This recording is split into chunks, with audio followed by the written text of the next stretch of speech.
Hello, Dean the Lunatic here. First question, would I prefer that there be a God? Answer to that, no. Let's just pretend that God's a parent. I could think of 5 different types of parents. The first parent, the parent that has you and then doesn't care for you, just abandons you, throws you in the dumpster, drops you off at the police department, fire department, or the hospital, and leaves and never turns back and doesn't even care about what happened to you. Second parent, they have you. They'll still support you while you're growing up, go to work and put food on the table, but they don't give a shit about what's happening in between. Like, who cares what grades you do in school? Who cares if you even go into school and shoot the damn place up? Third parent, they love you unconditionally. No matter what you do, they'll bail your ass out of jail. You manage to not pay your rent, they'll support you there. If you lose your house because you get evicted because you're a loser yourself, they'll still have a roof and a bed for you to sleep on at their house. They'll love you no matter what you do. Fourth parent, very controlling, domineering, you do things my way, or there's going to be some punishment involved. No more wire hangers. And fifth parent, the most sadistic fucks of all, the ones that would physically or sexually abuse their kids and get off on it. It's like you're just like a little play toy rag for them, sick and twisted. So if any of these parents out there were God, I'd think parent number 3 would be the only God that I'd worship and like to pay any attention to or whatever. Rest of them sound too much like the real God of the Bible. All right, question number 2. If God were proven and it required service, would you do anything it told you to do? Hell no. Even if a God number 3, parent number 3, the unconditional love, he wouldn't care if you didn't do what was required of what he asked you to do. And he'd love you no matter what. So even if you had the best God out there in the whole world, the whole universe or whatever, he still wouldn't care if you didn't do what he said. Question number 3. Who do you think has the more valuable life, a 5-year-old child or a 50-year-old woman? Well, the 50-year-old woman's ovaries are probably dried up. Not going to spit out any more kids in the world. Not saying that she's going to be worthless, but I think the 5-year-old child hasn't lived a fraction of its life. I mean, the 50-year-old woman probably lived out half her life, but the 5-year-old child hasn't experienced anything, and who knows what that 5-year-old child is going to accomplish in its lifespan. Question number 4. What would it take to be a believer in God? One thing. Show me the money! That's right, show me the money. Get your ass down here and show me that you exist in the damn flesh and bone or whatever. Question number 5.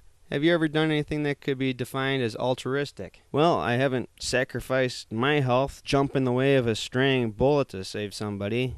Not that serious of an altruistic situation, but I have donated blood, donated food, toys, time, money to charitable organizations. I even donated my balloon twisting skills for victims of the 911 tragedy. Any tips I got, 100% went to that charity. Question 6. If science can come up with a pill that would make you immortal, would you take it? I first said shit, yeah, but I think about it. What happens if you get bored? I'd like to have an antidote for it also. It's like if you get bored thousands of years down the road, okay, well, it's like the damn millionth time I've seen this movie already. What else is there going to do? It's like, be like heaven. Get bored if you keep on doing the same shit over and over again. 7. If there was a hell and you had 2 choices, you or a 2-year-old child has to burn for all eternity, which would you choose, you or the child? Depends if it's my child or if it's somebody else's child. I mean, if it was my child, hell yeah, I'd sacrifice myself for my own child. But anybody else's child, I'd say, nah, I don't think so. Hell with you. Let me live. Question 8. If you had to follow a man-made god, which one would you choose? Well, there's so many out there. So many guys to choose from. Let's see. Pick just one of these guys. I'd say the Flying Spaghetti Monster. I'd love the fact that there'd be beer volcanoes and stripper factories up in heaven for me in my afterlife there. That'd be sweet. Question 9. Should a god be held to its own principles and rules? Hell yeah. If he wants me to like follow his rules, then he better follow the same damn rules too. Tired of this shit. Do what I say and not what I do. Question 10. Do you hate God and anyone who believes in it?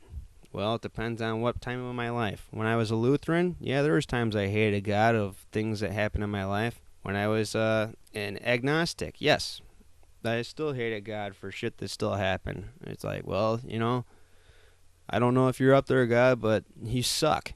Now that I'm an atheist, no, I don't hate anything that I don't believe in. How could you hate something that's invisible and doesn't exist to begin with? As for believers of any religions, no, I don't hate anybody because they believe in anything. Even if they try to force their religion down my throat, it's like, oh, you need to go to my church this Sunday. It's like, well, you just shut up about it, and I'm not going to go to your church, but I still won't hate you about it. The only people I hate are the people who do shit because of their religions, like fly airplanes into buildings. Those are the motherfuckers I hate. I'm not saying I hate Muslims. I'm just saying I hate extreme Muslims like that. I mean, not everybody's gonna fucking jump in a goddamn airplane and crash it into, or strap on a bomb on their chest and blow up a shopping center. Just the special kind of retards. Question 11. Do you feel that agnostics are honest in their position?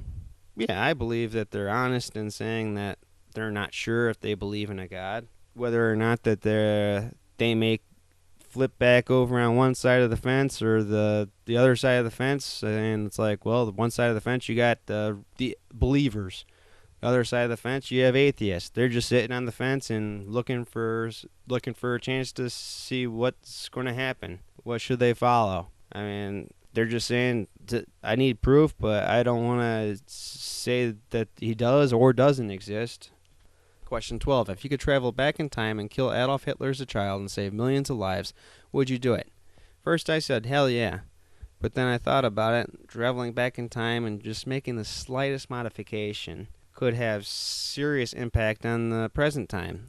If you flip that around and said if I was living in whenever Adolf Hitler was born and had like the powers of the dead zone and was able to touch him as a child in the cradle and realize that he's going to be an evil fucker killing millions of people, yeah, I'd wipe him out in the present time. But to travel back in time and then come back to the future, who knows what kind of future you'd be returning to. And as for your bonus question, I can't produce any evidence that Jesus Christ did exist, but I know Jesus did wash dishes at a restaurant that I worked at quite a few years ago. Thank you very much. Bye.